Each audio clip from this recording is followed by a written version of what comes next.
Hey everybody, thanks for stopping back at my channel. This is going to be the first story time video I've ever done, and I don't know if I'm going to continue doing these because, to be honest, I don't live a very exciting, crazy lifestyle. I'm pretty ho-hum day to day, but I actually am doing this because I want to tell you about it and because I would love to hear your advice. And if your advice is, you know what, lady, suck it up, then that's what it is. Yeah, and all comments that are nasty, derogatory, or profanity-laden will be deleted and you will be blocked, just so you know. And yes, I know that this isn't the end of the world. This isn't the biggest problem to ever exist. This is just a story of something that has happened to me. It has actually happened and is happening because I will have to interact with this situation again. So, from time to time I get asked by PR companies, or I search out opportunities to try new skincare, new beauty products, new skincare devices. And in this case, I was selected to test a new skin tightening and lifting device over a 10-week period. So what that involves is coming into the brand's office, which I'm not going to name, taking a set of before pictures, getting the device, learning how to use the device, then returning back to the brand's office for another set of kind of midpoint pictures, talking about experience with the device, and then at the end of the 10 weeks doing another set of pictures. And the hope is that you get a great set of before and afters and you get to see the progress. So I've been using this device and logging. They give you a log. And I went in the first time for the pictures and it was about, I don't know, 10-15 minutes, no problem. About, I'd say just over a week ago, maybe 2 weeks ago, I went in for my 5-week pictures, my midpoint pictures. So I went in and the photographer wasn't there yet, and the person that was running this trial said to me, you know, I'm sorry, the photographer is just getting set up. And about 10 minutes after the time that I was scheduled to be there, the photographer said, come in. And it was the same photographer and he had an assistant with him. So he was getting me set up, and the first thing he said was, well, you're not wearing the same shirt that you wore for the first set of pictures. Well, and I just responded, I wasn't told, you know, that I was supposed to wear that shirt. And it was just me, the photographer, a male, Asian, not that that makes a difference, and his assistant, also Asian.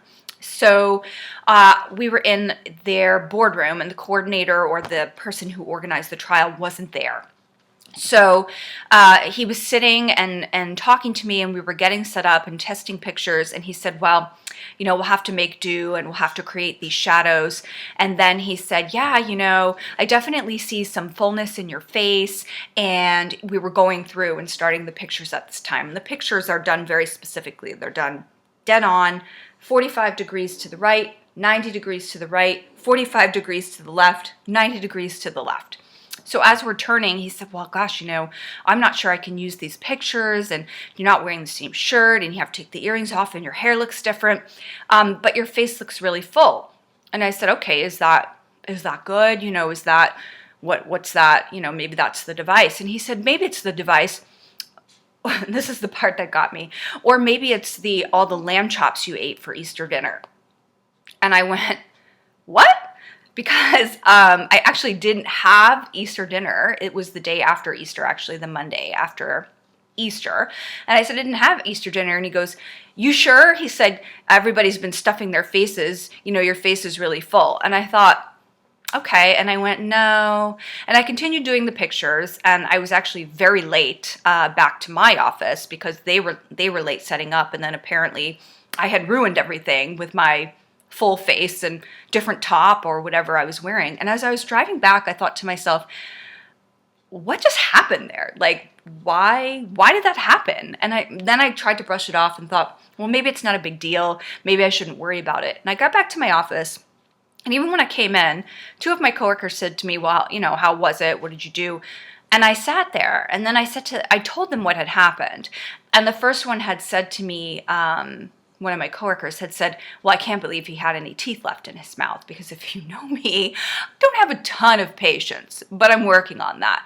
And then I thought to myself, yeah, you know, I'm really surprised that I didn't say anything to him, because that's very, very unlike me. So I went home and I thought about it, and I told my other half about it, and he was just kind of like, ugh, what a jerk. And the next day I thought, oh man, that really, really bothered me. So I wrote to the coordinator of the trial and said, look, I just want to let you know that this happened. And I said, we all come from different walks of life, and different things bother us more or less than others. But really, this is a person that is touting himself as a professional, and you're paying him to do these things. Pretty sure you're not paying him to make those kind of comments. So I guess my question to you is, should I go back at the 10-week period? Because I did mention that to the coordinator and said, you know what? I don't know if, number one, I'm going to be able to hold my tongue. Number two, I'm not going to be able to put this guy on blast completely. And number three, it's just uncomfortable. And she said that definitely it was up to me, and it was totally inappropriate. And she wished that she had been in the room, but that I should definitely say something to him. So what should I do? Should I say something to him? Should I put him on blast? Should I knock his face off verbally, not physically, of course? Can't do that. And then that brings me to something else that, I don't put up with a lot. I don't tolerate a lot, especially at my age, being all that I've been through. And I'm not going to get Oprah or Dr. Phil on you here. There's many, many things. But the one thing that has always struck me to my core is when somebody mentions my weight or brings up my weight. That is one of my most vulnerable moments. And I'm pretty sure that's why I didn't say anything to that guy. And I don't know if I'm able to without that really eliciting some sort of major emotion.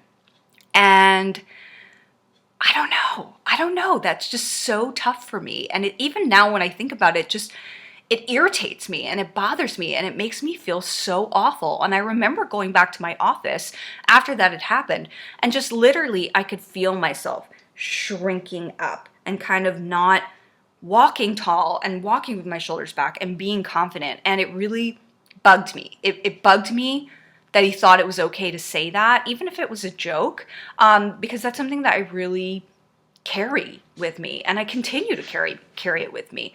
So my question to you is, what should I do? Should I go back? If I go back, should I say something?